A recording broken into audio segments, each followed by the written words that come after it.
আম্মা হাতের কাছে যা পাইতো তাই দিয়ে মিটাইতো। তো ম্যাক্সিমাম টাইমে সন্ধ্যার পরে যদি বাড়ি কখনো ফিরছি, খুব কম রিয়ার খেলতে যাইতে। আমি আর একটা অভ্যাস ছিলাম, এদের মানে ফুটবল খেলতাম, আবার বাংলাদেশ ন্যাশনাল টিমও কোনো এক সময় সুযোগ পাইছিলাম আন্ডার-19। তো ওখানেও খেলছি। আমার বন্ধু এখানে সবুজ আছে, ও জানে অনেক কিছু। তো ওইটার সূত্র ধরে বলি, মাইকটা খাইতাম হচ্ছে আপনার ওই যে ঝাঁটার বাড়ি দিয়ে দেরি করে ফেরার জন্য। আর যদি কোনো সময় বেশি দেরি হয়েছে, কোথাও ক্যাপ খেলতে গেছি দূরবর্তী জায়গায়, আস্তে আস্তে এশার আজান পর্যন্ত হয়ে গেছে, তাহলে মাইকটা খাইতাম যে রুটি বানানোর বেলুন আছে না, এটা দিয়ে। আমার কি মনে হয় এখন আমরা ওই সমাজে চলে গেছি যে সমাজে শাসনের মাত্রাটা কম।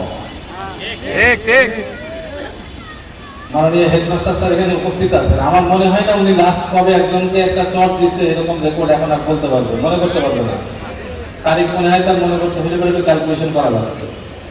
কিন্তু আমাদের এমন দিন গেছে যে আমার কিংবা আমার পার্শ্ববর্তী বন্ধু বান্ধব নাই খাই নাই, এই না খেয়ে বাড়ি ঢুকছে এরকম রেকর্ড নাই। হয় আমি খাইছি না, আমার বন্ধু খাইছে না, আর এক বন্ধু খাইছে, তাই না? আসলে আমাদের এই সোসাইটিটা যেভাবে আস্তে আস্তে গড়ে ওঠে, ওই গড়ে ওঠার মধ্যে থেকে আমাদেরকে তৈরি হওয়া দরকার। আমাদের প্রথম যে শর্ত সেটা হচ্ছে, সবাই এখানে বলছেন, সেটা হচ্ছে নিজের পরিবার। আমি আমার পরিবার যদি কখনো নিজে ঠিক না রাখতে পারি, আর 10 জন এসে আমার পরিবারকে কোনোদিন ঠিক করবে না, নেভার এভার। আজকে যারা আইন শৃঙ্খলা মিটিং ছিলেন, আমাদের একটা মাননীয় মাদকের উপপরিচালক মহোদয় ওখানে উপস্থিত ছিলেন। তো আমরা যেটা করছি, আমরা কিন্তু ওই জায়গাটাতে ওই কথাগুলো বলার চেষ্টা করছি। আমার পরিবার যদি আমাকে ঠিক না করতে পারে, আমাকে কেউ ঠিক করতে পারবে না। আমি আপনাদেরকে সিম্পল একটা উদাহরণ দিই। আমার এখানে চাকরির বয়স হচ্ছে আজকে 14 তারিখ, 3 মাস 2 দিন। এর মধ্যে 3টা রেকর্ড আছে, অপ্রীতিকর রেকর্ড।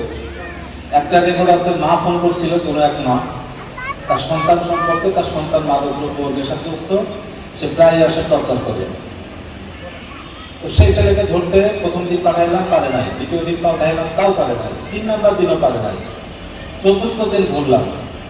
আমাদের জাজ মহোদয় এখানে আছেন, আমাদের আর এক বন্ধু, জাজ মহোদয় ব্যথার থেকে বা আমরা আমাদের নিজেদের শেয়ারিং এর জন্য বলি। আমি ওকে ধরলে কিন্তু প্রথম দিনই ধরতে পারতাম, ধরি নাই।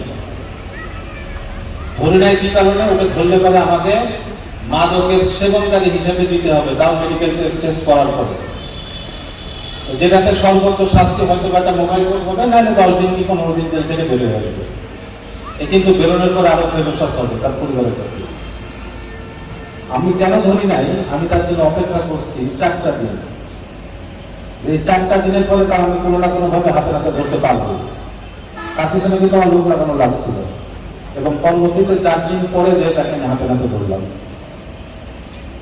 এটা কিন্তু তার মায়ের আকুতি যে আমার ছেলের নেশাগ্রস্ত এবং সে নেশা নিয়ে কারবার করে। সেম কন্ডিশন গত 1 সপ্তাহ না, 1 সপ্তাহে একটু বেশি হয়েছে। এক বাবাও সেম চাইবে, এক বাবা এবং তার মেয়ে দুজন মিলে ফোনে কমপ্লেন করলো, সেম কাজ। তাকে কিন্তু অপেক্ষা করে একদিন পারি নাই, সেকেন্ড দিন মনে হয় ওসি সদরে গেছিল, সেটা সেকেন্ড দিন কিন্তু ধরতে পারছে। আসলে হয়েছে কি, এটা কিন্তু আমাদের একটা দুইটা উদাহরণ, এটা কিন্তু হোল সমাজের চিত্র কিন্তু এখানে আসে না। সমাজের চিত্র আসতে দিলে আমাদের কিন্তু আরো অ্যাক্টিভ হওয়া লাগবে, আমাদের আরো একটু সচেতন হওয়া লাগবে।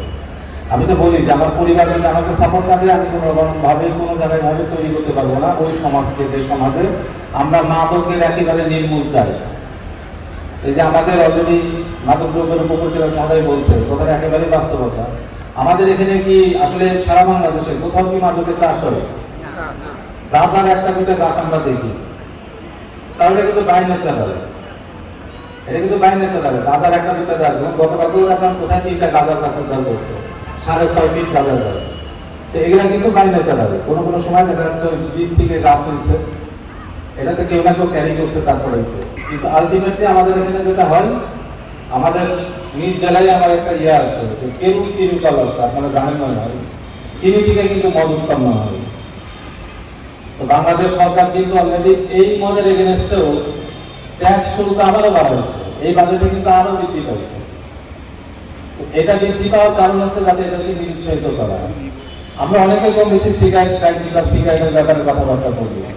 সিগারেট এখন 4 সিগারেট কত করে বলতে পারবেন? হ্যাঁ বলি,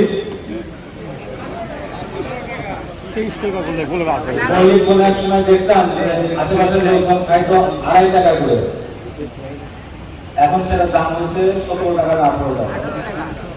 ব্যানসনের দাম হচ্ছে 22 টাকা। ওই যে ডার্বির দাম 8 টাকা, এটা মনে হয় 10 টাকা হওয়ার কথা। ঠিক আছে, তো আমাদের যেটা আছে সরকারের আন্তরিকতার কোনো অভাব নাই, আমাদেরও আন্তরিকতা করার অভাব নাই, কিন্তু অভাব একটা জায়গায় আছে, সেটা হচ্ছে সমন্বয়ের অভাব। আমরা ওই বিলালের গলায় ঘন্টা কে বাজাবে সেই অপেক্ষায় থাকি,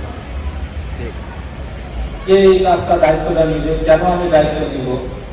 ওই ডিউরেস্টের সবাইকে সম্মান করে একটা কথা বলি, আমি যদি রাইট নাও এই জায়গার থেকে কোনো মাদক এখন রিকভারি করি, সেটা যদি রাত্রে 2টা বাজে, আমি কিন্তু একজনও সাক্ষী পাবো না যে উইলিংলি এসে বলবে যে ভাই আমি এর বিপক্ষে সাক্ষী দিব, একজনও না, আমি গ্যারান্টি দিয়ে বলতে পারি।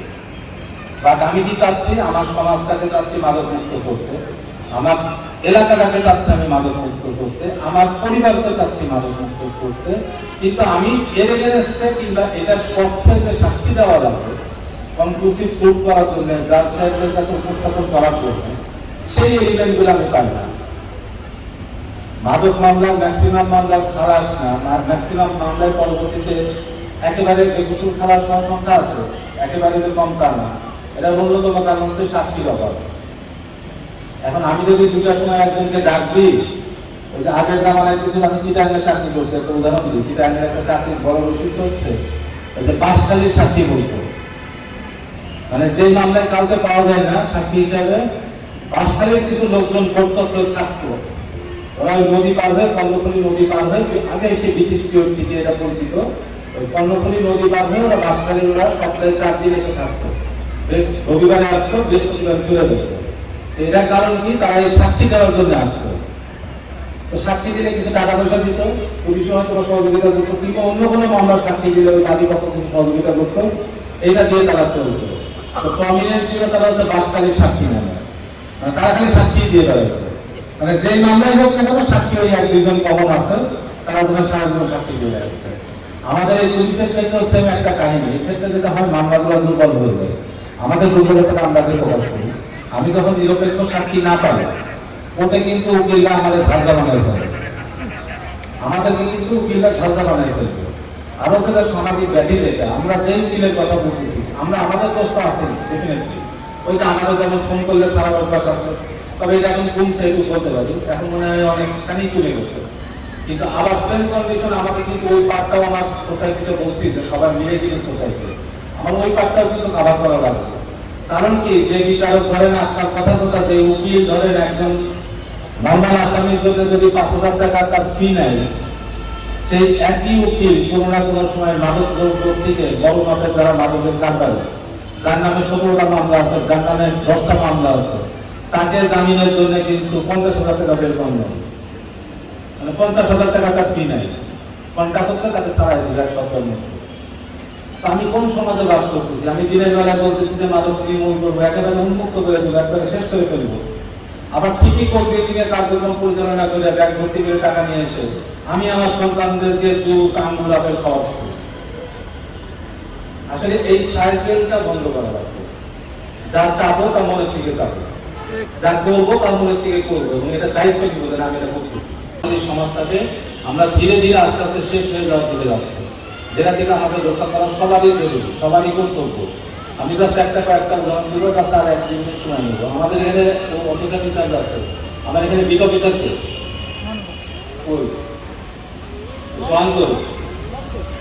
এটা পরিচয় করা দিচ্ছি।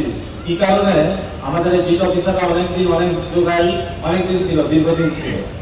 তো সামাও আমাদের মধ্যে থেকে কমপ্লেন আসলো কিংবা পাবলিক কমপ্লেন পাইলাম যে বিট অফিসাররা যারা আছে তারা অনেকদিন হয়ে যাওয়ার কারণে নিজেরা কাজ করতে অনীহা প্রকাশ করে, কিংবা এই বিটে যারা মাদক সেবী আছে, মাদকের ব্যবসা করে, তাদের সাথে তার একটা যোগ সাধক আছে, থাকতে পারে না।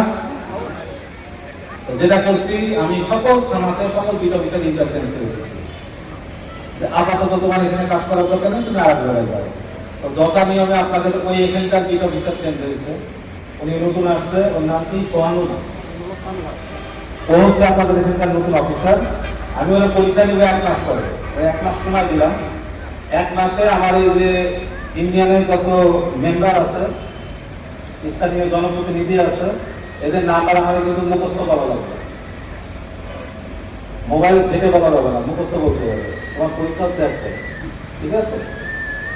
স্থানীয় যারা আছে সুযোগী জন তাদের নাম্বার কিন্তু আমাকে বলা লাগবে।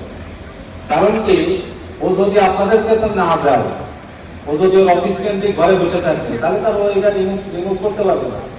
ওর কাজ তো আপনাদের এখানে ঘোরাঘুরি করা, এই পুরো ইউনিয়নে ঘুরে ঘুরে খবর নেয়, ঠিক আছে? আপনারা যেটা করবেন তাকে একটু সহযোগিতা করেন, দয়া করে মিসগাইড করবেন না, মিসলিড করবেন না। মিসগাইড মিনস আপনি একটা ভুল তথ্য দিয়েন না, কাউকে বিব্রতকর অবস্থায় ফেলেন না।